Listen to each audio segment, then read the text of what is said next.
Good morning, guys. It is great to be with you for day 13 of our daily devotional entitled Uncommon Courage. And today we are looking at how to stand up against unpopular opinion. And I want to ask the question, have you ever been discouraged before? I love this word discouraged because it doesn't mean that we don't have courage. What it means is that courage has been taken away from us. In other words, something or someone has caused us to lose courage in the thing that we were going to do. And instantly, when I think of this word discourage, I'm reminded of the story of David in the Bible. You see, when we look at the story of David and Goliath, David goes down to a camp in Israel and he sees that all the men of Israel are afraid of Goliath. They won't stand up against him. Now, David goes to King Saul and he says this, he says, "Let no man's heart fail because of him. Your servant will go and fight with this Philistine."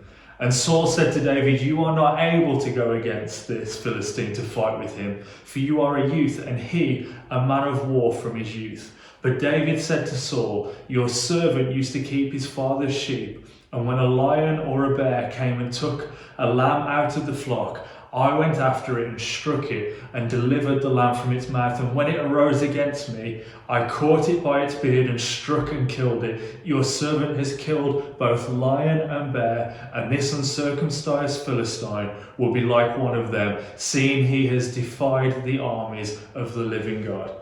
What I love about David is in this moment where Saul tries to discourage him and say, "There is no way you will be able to do this," David says, "This is something that I have prepared for, but not necessarily in the way that you might think. Whilst Goliath has trained as a soldier for years from his youth, I have been training by looking after the sheep that I've been entrusted with."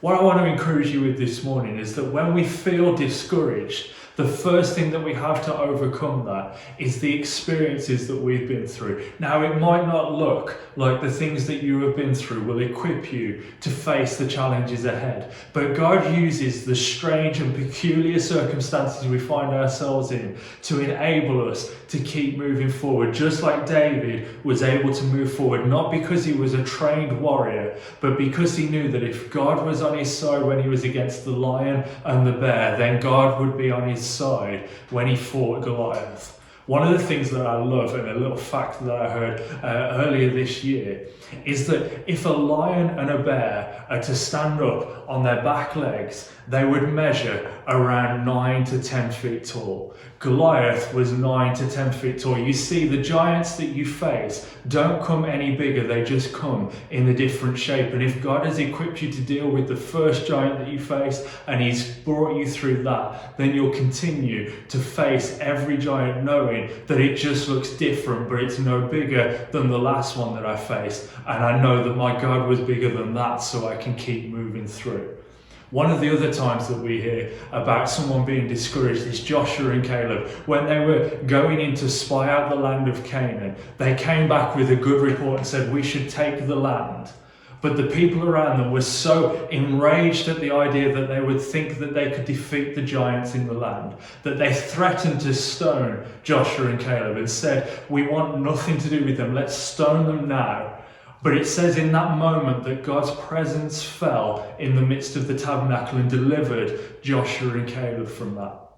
This is the second thing that God equips us with, is when we face discouragement, it is about getting into God's presence, finding where God is, that will bring that courage back within our hearts to face the things that we're challenged with. It might not seem like the people around us are with us. It might not seem like anyone's standing with us. But when we find God's presence, when we find where God is leading us and we continue to walk in his presence, then we're never left alone. We always have that ability to keep pressing through.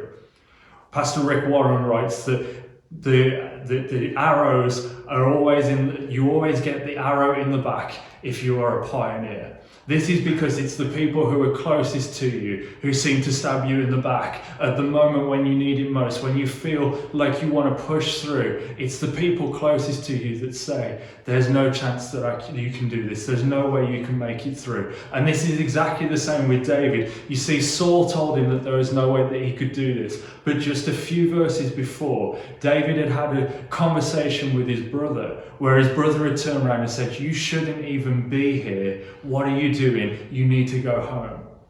So often it's the people around us that tell us, you shouldn't even be here, it's time for you to go home. But those are the people that God has placed around us, and it's in that midst of the people surrounding us that God has called us to be a pioneer and to continue to push through, to continue to take new ground and break forward. If it wasn't for David, they would have never defeated Goliath. If it wasn't for Joshua and Caleb and the faith that they had, they would have never entered the promised land. And I want to encourage you this morning that God has placed something on the inside of you that He has called you to pioneer through into a new place. But if you're discouraged by the things or the people around you, you won't take the land that God has called you to possess. So be people who are not discouraged by the things going on around us, but are filled with courage because of the things that God has already brought us through and His presence, which never leaves us. I pray you have a blessed day, guys, and we'll see you again soon. God bless.